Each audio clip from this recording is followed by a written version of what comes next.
Hi, everyone. Happy Poetry Month. It's April, and we're celebrating the spring and poetry all around us. I've been invited to make this video of myself reading some poems that have to do with spring and blooming and things coming to life. So I've been invited to do this by Ethan Galvin, who's at the Hoboken Library. The series is called Positively Poetry. And a number of us poets on Tuesdays and Thursday nights are going to be presenting our poems to you. So I hope you enjoy it. I want to thank Ethan for inviting me to do this. I'm very grateful. And I will start with a poem called In March Cutback. We're in April now, but this is called In March Cutback. Butterfly bush, oak leaf hydrangea, before they have a chance to leaf, says Barb, plant authority up the block. Take the knockout rose back 3 feet. Start it all from scratch before the April rains begin. Cut back brittle barberry. Actually get in the bed and hack that shrub you never loved, but keep because it adds something, red. Because every human tires of all that green, how much I want you green. But how much to leave and not overshade the peonies. Bosomy sun lovers, their shoots look parched and need a shower. Like me, now I've cleaved for hours in sudden warm, swatted and swore through it. Cut back thorns, pinched the bleeding heart with fingers so dirty my eye oozes when touched, my arms lashed by witch hazel. First flower to open, I cut back to make more. Many of the poems I'm reading for you are from a manuscript that I've been working on for a few years called Design. And this is the title poem from that collection. Design. I don't believe in all the same thing, but in repetition, yes, surely yes. A shaky faith in the rule of 3, Trinity, a flowering shrub here and there. Then, against the glow back of the familiar, the odd answer appears. A single daffodil or nub of hyacinth, middle of midweek. I don't believe, an in-between evergreen.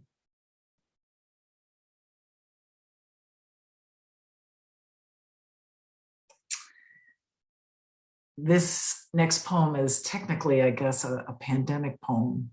I wrote it when my 2 children, who were supposed to be at college, were actually home. And this is called Sweet Pea. Why it died is a mystery. Was it heat stroke or neglect? Vines that looked robust days earlier appear to have thrown themselves over the wooden trellis and expired. Produced exactly 10 fruit during its 8 weeks of life. These were picked immediately after discovery of the body and collected in a bowl by its owner or cultivator or murderer. All of these were me. The bowl was the prettiest one the owner owned, purchased during the tribal fad in home decor. It featured Native American symbols in red and blue, stamped on creamy white ceramic. This seemed appropriate, for when she planted vegetables in her garden, the owner convinced herself she could live off the land if food became unavailable. She had planted to share, she had planned to share the crisp pods with her family, but found she could not stop herself. They were the most delicious things she had ever tasted. In this way, she learned the sweetness of grief, how it seeds a craving. Her son, who was about to leave home, had helped her plant sweet pea back in April, along with lettuces and kale, none of which he would eat.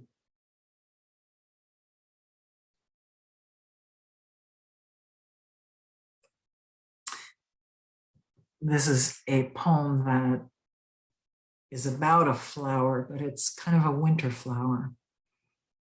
It's called the Amaryllis. Still clap closed, still potted like hands in prayer. The Amaryllis my friend gave me for Christmas is still unbloomed. More sun, she suggests, and a thorough weekly watering. I look for a window on the first floor where it streams in strong, but there is none.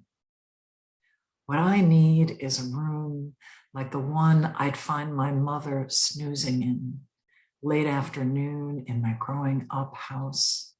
The sun, a wall-length heat lamp, fierce healer of aches, eraser of worries, where for 20 minutes each day she could close her eyes and open and dream of anything but us.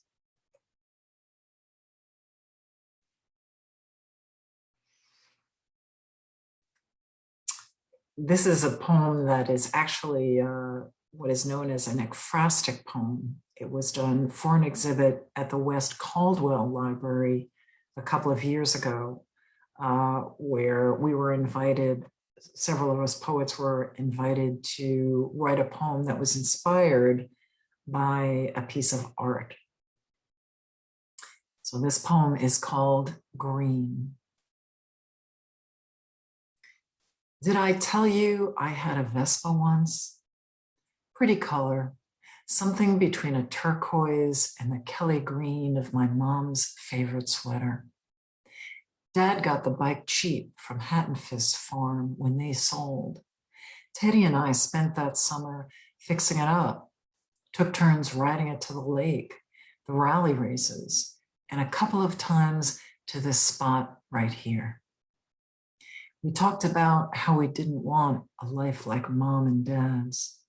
We wanted apartments in the city, working in an office with air conditioning and a Whole Foods next door like Teddy has now. The first time we got high was here. Clouds purplish at midday, and where the grass line set against the next mountain glowed lime, and we laughed our asses off, thinking it was the weed making things extra green and alien. Now I see it's that way at dusk too, the horizon lit and even more lemony flowers I can almost taste, though that tree on the right seems somehow diminished. I'm not so bothered by things these days. I get the world is sweet but bitter at the same time, and it's no one's fault. I can't even remember the last time. What happened to the Vespa? If Dad gave it away or Teddy sold it before he moved out? What about you? Did you ever lose track of something you once loved? And how did you get anywhere without it?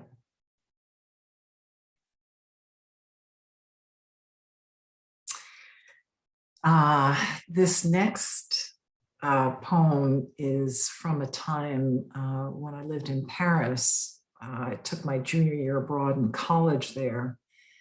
And I lived in one of those chambres de bonnes, which is literally a maid's room, those little tiny rooms up on the 8th or 9th floor. A tiny room. I had a hot plate there. and stayed up there myself. And what was nice about it was across the street from an arboretum. It was called the Jardin de Plant. So it would be like having a little room right across the street from the Brooklyn Botanic Gardens or the Bronx Botanic Gardens. So it was kind of lovely. Jardin de Plant, 1980. Sometimes I wanted to crawl into a cave myself when I watched the unfortunate baboons palming their mangoes at the zoo across the street, then trying for hours to lick the stick off themselves. I felt sorry for them, as I felt sorry for the birds in their high windowless cells. What good all that red iridescence, all that sky-pitched soar, but not as sorry as I felt for myself that spring. 19 and alone, no dancing in boîte along la Huchette, no fine-boned boys walking me back to my room, where I kept a knife and a hot plate and a pen light so I could open the right door when I visited the bathroom late, my hand along the wall when the timed light timed out, the hallway that held the most amazing smells, crepe and sleeping animal, pissoir and coffee.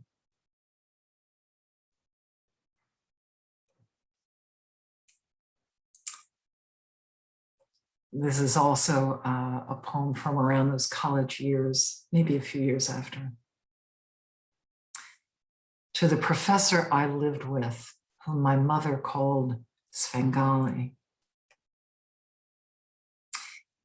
Because you introduced me to your friends as a poet, I wanted to be a truck driver, worm composter, game show host. Because you encouraged me to work upstairs, lay bare the sins of Reagan doctrine, I longed to sleep late, read your journal over lunch, make puns bad enough to embarrass you at parties. When you held forth in your sonorous professor voice, invoking Derrida and Foucault among your philofaxing friends, I'd take out my scissor tongue and slice you into parallelograms, half-truths that fought to become whole, who's deconstructed now, I thought, happy and alone. I carried around a book back then, The Pill versus the Spring Hill Mine Disaster. Read it dozens of times, trying to assume Brodigan's casual penetration of suffering and the smog of love. Still, there was one poem about a woman he thought could lose 20 pounds. So even that house had to be burned down. It was decades before I could call myself, without irony, a poet, allow myself into that club of steadfast bees, living flower to flower for whatever sticks to us or is carried by the wind to seed the world.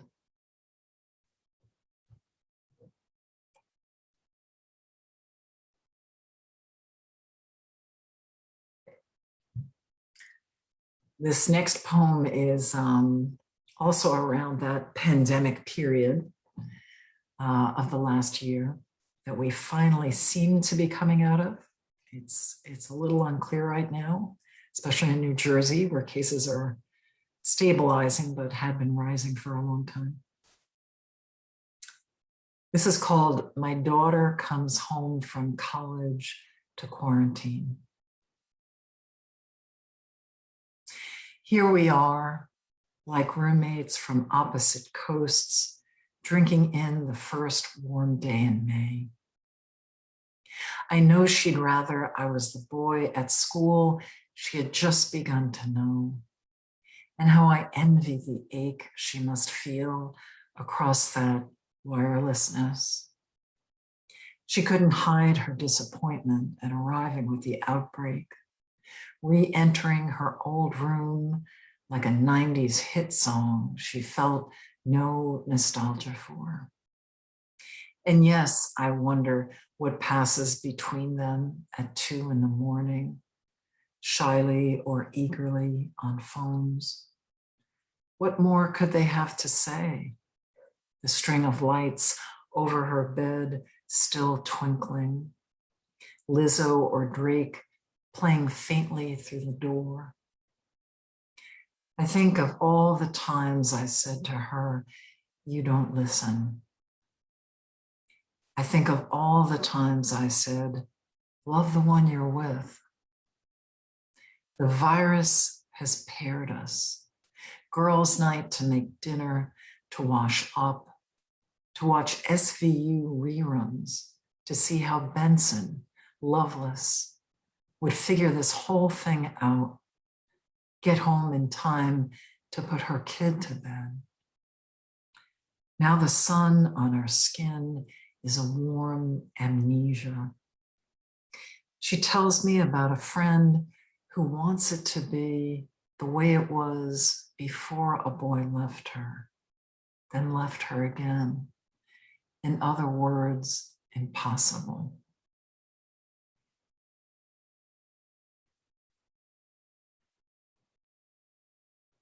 Just seeing how I'm doing for time.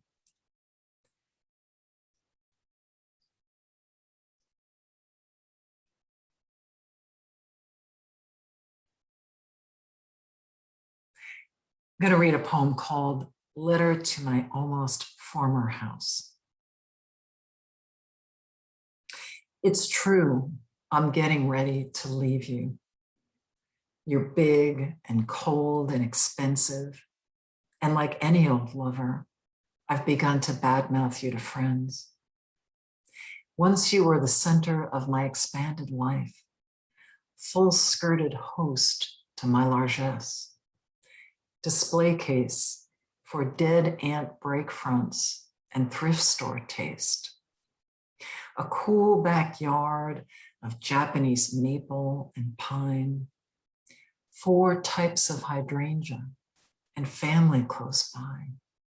Come in, I'd coo to neighbors, meter readers, college friends out from the city.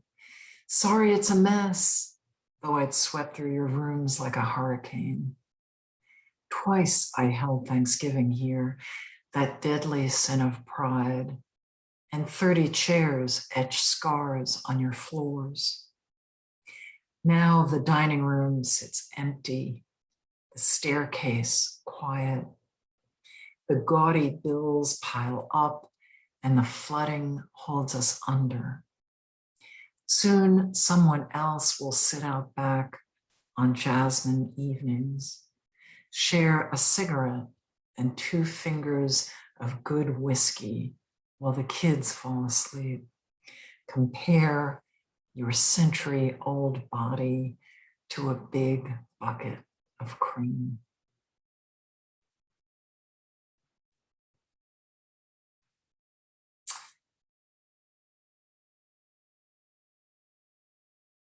I haven't written too many poems about my students, just a handful.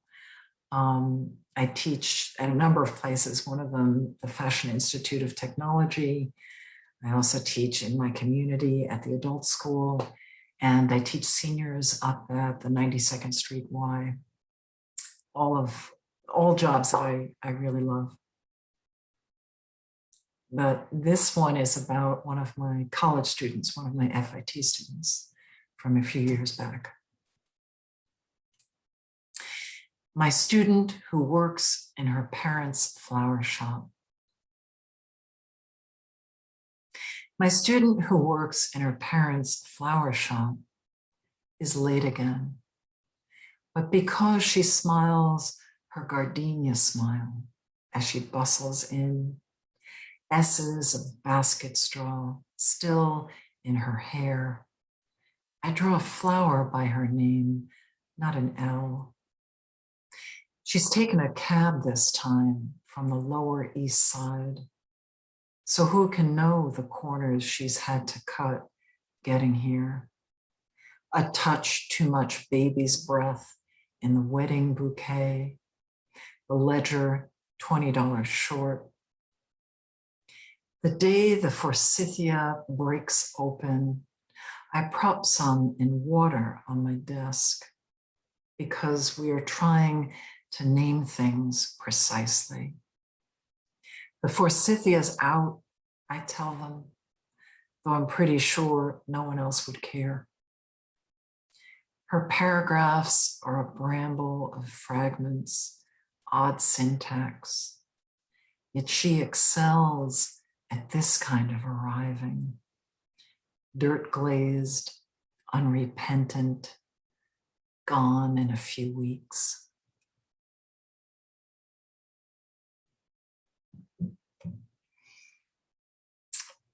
Let's see, this is another pandemic poem.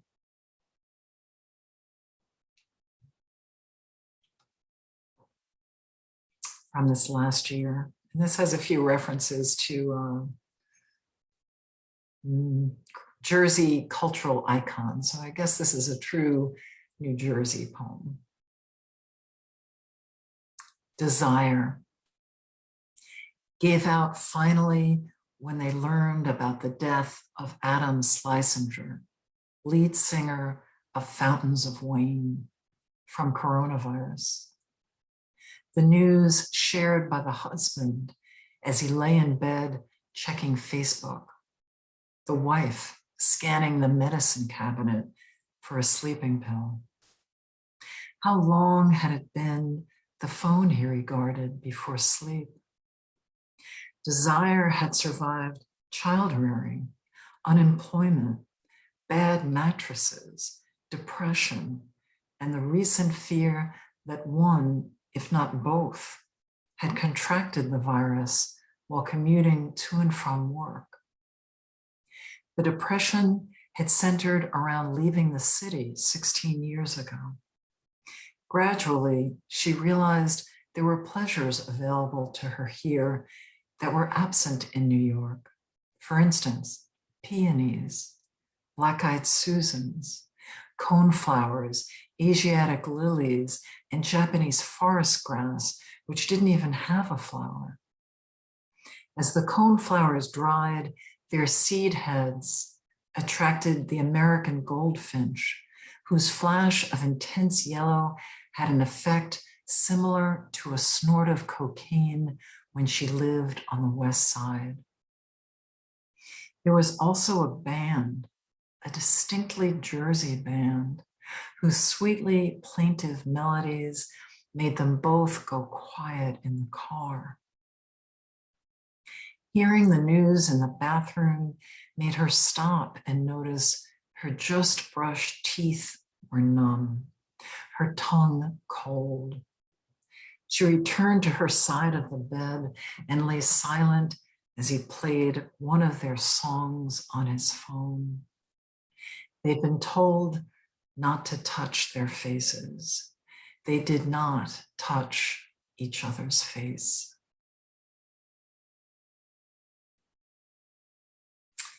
And there's just a couple of more poems, I think 3 more short poems. This is a poem that I wrote recently, just a couple of weeks ago, actually. And it's called During the Last Week of a Long Winter. During the last week of a long winter, I remember the way the trees keep one another alive in times of distress, share sugars and fluids from the taproot up through pith and sapwood, heartwood, the inner bark, branch out through capillary action to the terminal buds that dot their crowns, take in the same ions that I breathe and the ones on any fringe breathe, and not just food, but news, secrets, warnings, gossip, pulses, static, comprehending that to love one is to love the hum of chatter beneath, the valley lit by fireflies, the hive, the well, the cup, the drinking in, the yard last April, to hang on, by pulp, by sinew, to keep turning green.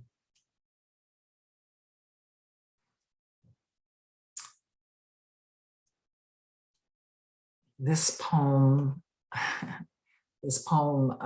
some of my friends call this my introvert poem. And I'm going to dedicate it to my husband, Gregory. It's called Shade Lovers. It was published in the Cortland Review last spring. Shade Lovers. 5 straight days of rain, and the enormous hosta we moved out back fills out, blue as a lung, threatens to inhale the ghost ferns, hellebore, like something before history when insects grew as big as gulls and the world choked on its own oxygen. Here under the canopy, among the creepers and water suckers, we thrive, while out in front the full sun singes. How the annuals there exhaust me. Passers-by, all their needs and thirsts. Stay and rest with me here. Be mourning, partial, as I am to you, who knows to turn your gaze to the side and let me breathe.